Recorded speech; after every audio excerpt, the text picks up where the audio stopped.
I'll start off by saying that when you put Sonally beside Sonamy, there really is no comparison. Sonally has far more chemistry and character development than Sonamy. Further proof that Sonally has more chemistry is by the fact alone that a Sonamy fan came up with a video titled Sonamy's Chemistry. The fact that Sonamy fans have no choice and were forced to bring up chemistry between Sonamy when we Sonally fans mention the chemistry between Sonally first says a lot. There are people that even explain Sonally better than I could, and I would like to cover that later in the video. Even the director of Sonic Frontiers was interested in Sally and the Freedom Fighters. I'll be covering that as well. As we know, it's a fact that Sonally fans got Sonamy fans good when they are the ones now bringing up chemistry, copying us because we were the ones that mentioned it first. It's like they unknowingly admitted we were right. I still believe that Sonamy is a huge downgrade from Sonally. The running gag of Amy chasing Sonic while Sonic runs away, then all of a sudden in the next game they have feelings for each other, feels way too forced and inconsistent. Their so-called chemistry just doesn't feel earned. Sonic and Sally plays off each other very well. They have sarcastic, playful, smart aleck dialogue whenever they interact, as they try to one-up each other. Their personalities really shine through. Sonic's cocky, free-spirited self, and Sally's the tactician, no-nonsense style. The fact of that, I can't help but notice that Elise reminds me of Sally Acorn with the red hair and the princess status. It's as if Sega of Japan are admitting that Sonally was better on the fact alone that Elise got the first kiss long after Amy was an established character. It makes me raise an eyebrow. What are you trying to say, Sega of Japan? I really like other Sonally fans' take on their relationship. Seems like they did a better job of saying what I'm trying to express. One fan quoted, "Sonic and Sally were a couple written right." And here's another quote, "Yes, I love Sally Acorn as a girlfriend for Sonic the Hedgehog more than Amy Rose because you want to know why? She knows Sonic not just as a hero, but as a childhood friend and a boyfriend who she really admires too. And yes, Sally is sarcastic with Sonic, and that's why I love the chemistry." And here's another one. You know, I was gonna start this section by talking about how I'm not really a shipper or anything, but then I realized I owned a copy of this rare spaz artwork of Sonic and Sally's wedding, and that I have it framed in a comic sleeve, and so yeah, that would have been a frickin' lie. I adore Sonic and Sally's relationship. Despite spending more time as exes than an actual couple, these two have this wonderful chemistry that permeates each of their scenes. Both are headstrong and sassy, which leads to them trying to one-up or mess with each other for their own pleasure, sometimes even unintentionally, and it's always so much fun to watch. With how dominant Sonic is in almost every other social interaction he's in, it makes Sally's no-nonsense responses so charming, because she exudes her confidence in the same way Sonic does, with a snarky pose and a smile. And that unbothered energy, I think, is why Sonic gets so much joy from pushing the right buttons or catching her off guard.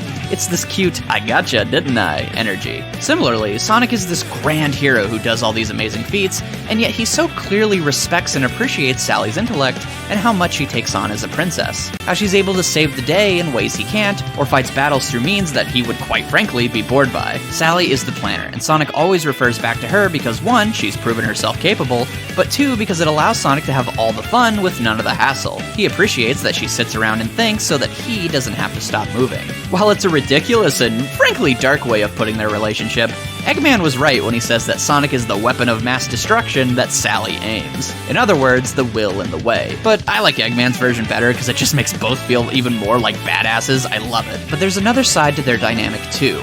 Sally has many stressors placed upon her over the course of the comic, and she is not able to handle them alone, no matter how much she tries to bear it all. And so it's awesome how when these situations arise, Sonic doesn't baby her. In fact, it's in these situations and conversations that Sonic needs his overwhelming confidence to be able to compete with Sally the most. And you make it sound like we've already lost. Did you forget we escaped? More importantly, that I escaped? We've come back from way worse than this, Sal. So stop wallowing in self-pity and start coming up with a plan. I am not wallowing in self. You're right, Sonic. Thank you. That's what I'm here for, Sal. These two grew up together, and that history sells the weight they give to each other's words. Sonic knows what Sally is capable of, and refuses to let her act in any way that's less than what he knows her to be. Heck, he won't even let her have a one-liner without making sure she knows it was a handout to make her feel better. Like, shut up, Sonic, I love you. Are you sure you want me to do this? I don't want to get slapped around again. Oh, shut up and kiss me for luck. These two! But of course, none of this cockiness comes at the cost of Sonic letting Sally know how much he cares about her, and being willing to get serious in the moments she needs it the most. We Sonic and Sally shippers are spoiled, man, I tell ya.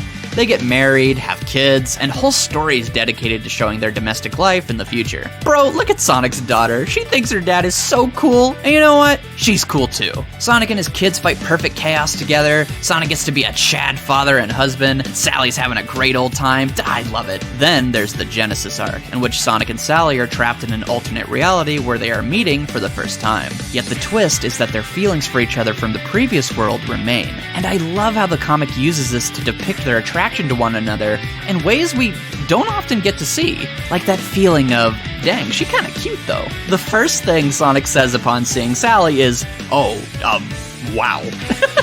And I love how simple that is. This story revels in allowing Sonic and Sally to enjoy the little moments with each other, and it's so cute. They are flirting constantly, and it's so refreshing to see them be stripped of their responsibilities and worries and just be. All of this leads to a scene that warms my heart to no end. As I mentioned, issue after issue trying to rebuild her relationship with Sonic, and while he's aware that Sally's actions stemmed from a bunch of pressure and trauma, she holds this moment against herself for pretty much the rest of the comic, even after she and Sonic get back together. She's afraid to be romantically vulnerable again, afraid she'll mess things up on their first serious date. Meanwhile, Sonic wants nothing more than for Sally to have a good time, to shield her from all the problems going on, for the night to go perfect. Obviously, both are trying to tailor things for the other, and are therefore told to just be themselves. And what I love is how vulnerable this allows their date to be. They openly talk about their past relationships to see who was the most jealous. They're still one-upping each other. And at the end, Sally jokingly pushes Sonic when he wins the Battle of Wills. And I love how you can actually see him fidget a little when he thinks maybe he's messed up, and yet he continues his one-liner about how he's always one step ahead of everyone. Well,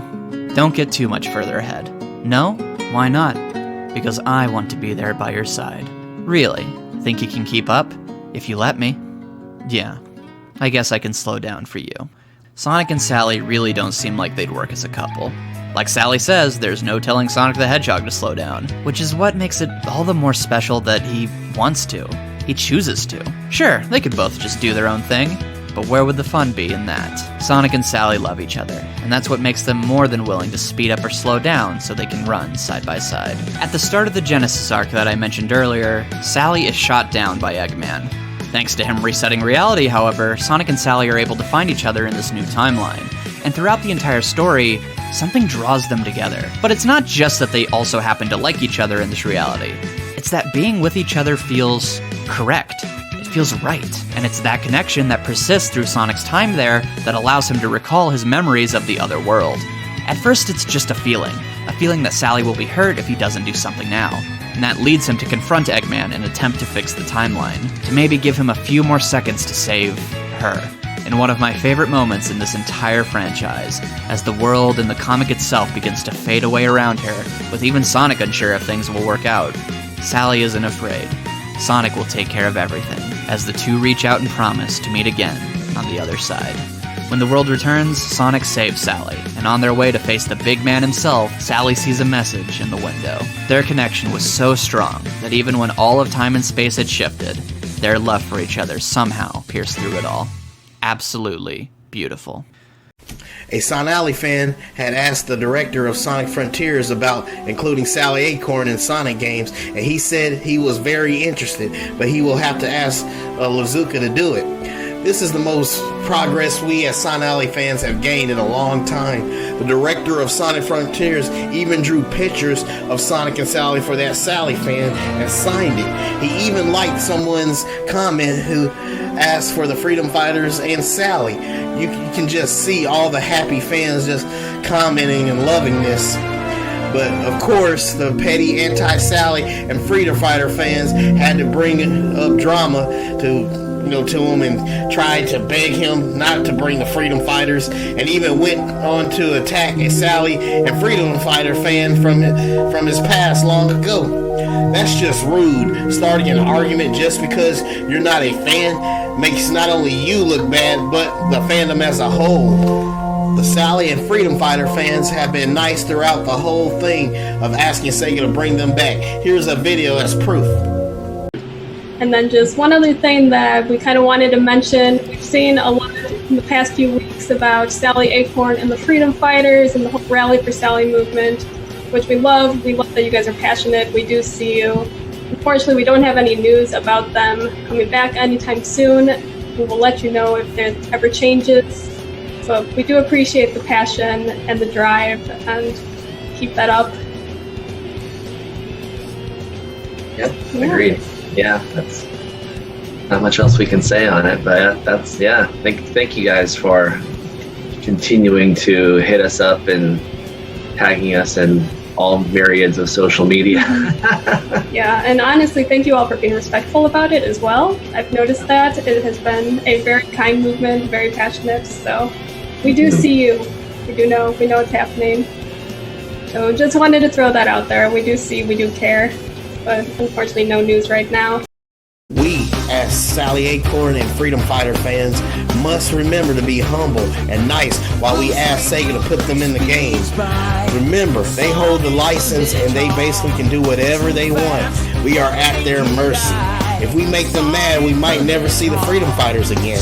We are truly blessed to even make it this far. Please don't give propaganda to the anti-fans. We now have the director interested. Let's remember to stay humble and nice about this.